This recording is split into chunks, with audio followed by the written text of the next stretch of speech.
ఈ క్యాన్సర్ అని తెలిసాక బసవతారంకి వచ్చామండి. జాయిన్ చేసిన వారం రోజులకి ఇక్కడ జర్నలిస్ట్ కాలనీ రోడ్ నెంబర్ 70లో హౌస్ తీసుకున్నాం. నేను ఆదివారం ఆరాధనకి వెళ్ళాలి, చర్చికి ఎక్కడా అని నేను చూసుకుని ఇలాగా గూగుల్ మ్యాప్లో చూసుకుని ఇలా వచ్చాక దేవుడు నాకు ఈ చర్చికి మౌంట్ ఒలివర్ సంఘానికి నడిపించాడు.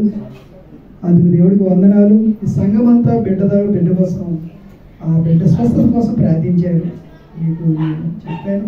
మాది ఆంధ్రప్రదేశ్ పశ్చిమ గోదావరి జిల్లా దేవరం పట్టణం అండి. మాది ఇద్దరిది మేనరేఖం. 3-4 గర్భాలు పోయాక ఒకనాడు నా భార్య వాళ్ళ పెద్దమ్మ చర్చికి తీసుకువెళ్ళాక బాలయేసుని ఒళ్ళో వేసాకే ఈ పాప గర్భం నిలిచి పాప ఆరోగ్యంగా పుట్టిందండి. అప్పటి నుంచి దేవుళ్ళో విశ్వాసం ఉంచుతూ ఎదుగుతూ ఉన్నాము. ఈ పాప తర్వాత మళ్ళీ 5 సంవత్సరాలకి వచ్చిన ఇంకో గర్భం 8వ నెలలో బిడ్డ తల సరిగ్గా పోడలేదని డాక్టర్ గారు తీసేయాలన్నారు. సిజేరియన్ చేసి తీస్తే మగ బిడ్డ. మా నాన్నగారు చాలా బాధపడ్డారు. ఆ తర్వాత బాబు ఇలా వేయలేదు అని. తర్వాత నా భార్య మట్టుకి విశ్వాసం కోల్పోలేదు. తను అలాగే విశ్వాసంలో నిలిచి ప్రార్థించింది. 6 నెలలకి మళ్ళీ దేవుడు గర్భాన్ని ఇచ్చి ఆరోగ్యకరమైన ఈ బిడ్డని దేవుడు ప్రసాదించాడండి. ఆ విధంగా దేవుడు మమ్మల్ని ఆశీర్వదిస్తూ నాకు ఒక కంప్యూటర్ వర్క్ ఉద్యోగాన్ని కల్పించి 2 గృహాలు దేవుడు ఇచ్చి మాకు సన్నిధికి వెళ్ళడానికి కారు ఇచ్చి వాహనాలను ఇచ్చి మమ్మల్ని కుటుంబాన్ని ఆశీర్వదిస్తూ పోషిస్తూ నా తండ్రి కూడా అనారోగ్యం బాగా పడినప్పుడు 1 రోజు విజయవాడ హాస్పిటల్లో ఉండగా కూడా ఆయన్ని స్వస్థపరిచి క్షేమకరంగా ఇంటికి తీసుకొచ్చారు.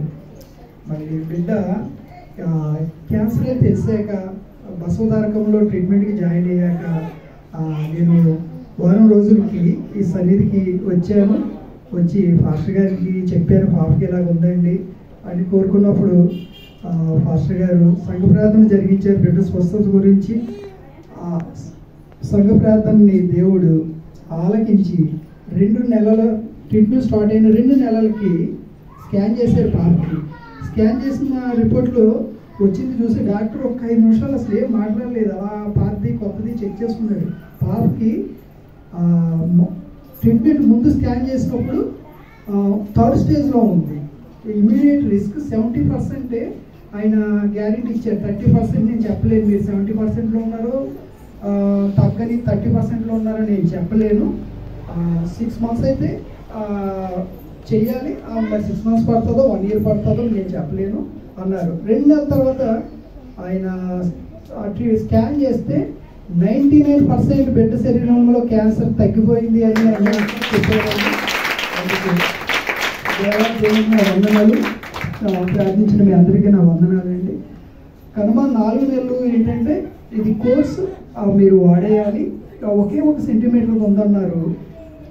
మళ్ళీ కనుమ 2 నెలలు, 4 నెలలకి మళ్ళీ స్కాన్ తీయగా ఆ సెంటీమీటర్ కూడా లేదండి, అది కూడా తగ్గిపోయింది.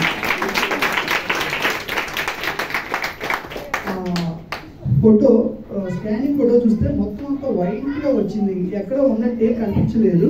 ఈ 2 నెలలకు కూడా మీరు తీసేసుకోండి, కోర్స్ కంప్లీట్ అయిపోద్ది అన్నారు.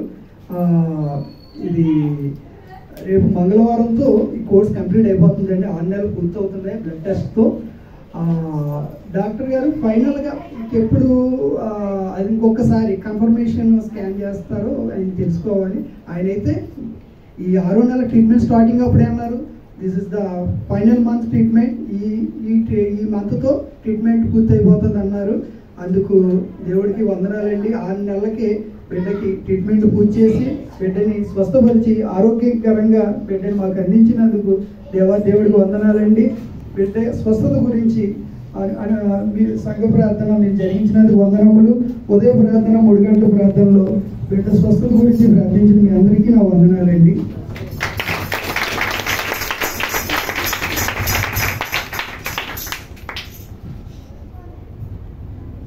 వందనాలండి. అంకుల్ గారికి, ఆంటీ గారికి వందనాలు. వచ్చిన అందరికీ వందనాలండి. నేను ఇక్కడికి వచ్చేసరికి కడుపుడు దుఃఖంతో వచ్చాను, కానీ దేవుడు మనమే ఆలకించి నా దుఃఖాన్ని అంత ఆనందంగా మార్చేయాలండి. అదే కాకపోయినా దేవుడి సంకల్పంతో మేము ఇక్కడికి వచ్చాం, కానీ మా అంతటా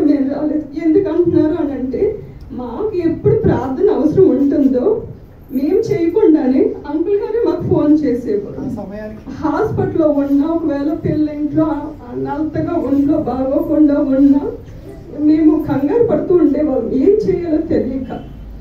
ఆ సమయంలో దేవుడు ప్రేరేపించినట్టు ఆంటీ గారు అంకుల్ గారు ప్రేయర్ చేసి ఫోన్ చేసి మా పాపకి ప్రార్థన చేసేవారు. ఈ 6 నెలలు కూడా అంకుల్ గారు ఆంటీ గారు కూడా మా గురించి అంటే మా హాస్పిటల్లో ఉన్న కొన్ని సమయంలో డాక్టర్స్ భయపెట్టేవారు. కొన్ని లెవెల్స్ ఎక్కువగా ఉన్నాయి, తక్కువగా ఉన్నాయి, లేకపోతే వేరే విషయంగానూ భయపడుతూ ఉంటే మాకు అసలు ఎవరికైనా ఫోన్ చేయాలి, ప్రార్థన చేయాలన్న ఆలోచన కూడా వచ్చేది కాదు. ఆ సమయంలో మరి దేవుడు ప్రేరేపణ బట్టి అంకుల్ గారు మాకు చేసేవారు. అంకుల్ చెప్పేవారు, ఇలా ఉందండి పాస్టర్ గారు, పాపకి అనగానే పాపకి వచ్చి ఫోన్ చేసేవారు. ఇంట్లో అయినా సరే నల్లగా ఉండండి, పాప ఈరోజు బాగాలేదు, నీరసంగా ఉండండి అనేవారు. అంకుల్ గారు ప్రార్థన చేశారు. ప్రార్థన చేశాక పిల్ల పాప అనేది నాకు ఇప్పుడు బాగుందమ్మా, ఇప్పుడు నాకు స్వస్థతగా ఉంది, నాకు ఇప్పుడు బలంగా ఉంది. మేము దేవుడి ప్రేరేపణ బట్టి ఈ సంఘానికి నడిపించబడ్డామని మేము ఆశ అనుకుంటున్నామండి. దేవుడు మా పట్ల ఇంత కృప చూపించినందుకు దేవాటి దేవుడికి వందనాలు. ఆంటీ అంకుల్ గారికి మా ప్రత్యేక వందనాలు.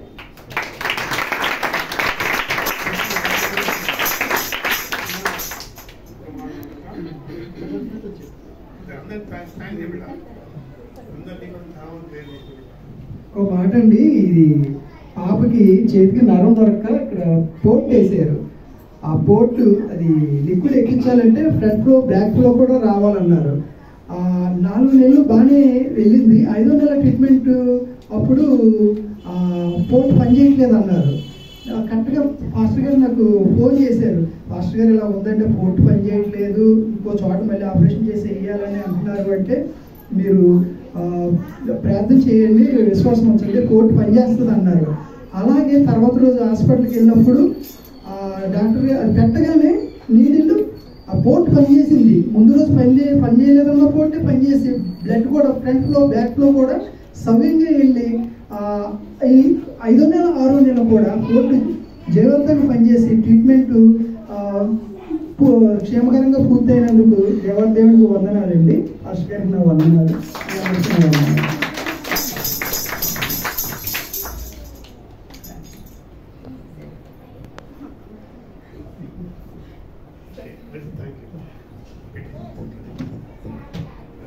దేవుడు గొప్ప అందరి ప్రార్థన విన్నాడు. మరి ఎవరు రాదు, ఎవరు కుమార్తె మా మధ్యలో వాయిస్ లేరు, మరి తన కూడా ఇంత కన్నీరు నాతో పాటు మరి బిడ్డ సురక్షితంగా తల్లిదండ్రుల మధ్యలో జీవిస్తూ సంఘం మధ్య నడిపించిన దేవునికి హల్లెలూయా. మనందరం కూడా బలపరంగా ఇంకా జీవితం గడుపుతూ ఉండి ఎవరు కూడా సందేహించద్దు, విశ్వాసాన్ని కోల్పోవద్దు. ఈ విశ్వాసానికి ఒకవేళ సోమరితనం ఉంటే ఒకవేళ మనందరి కోసం సోమరి గురించి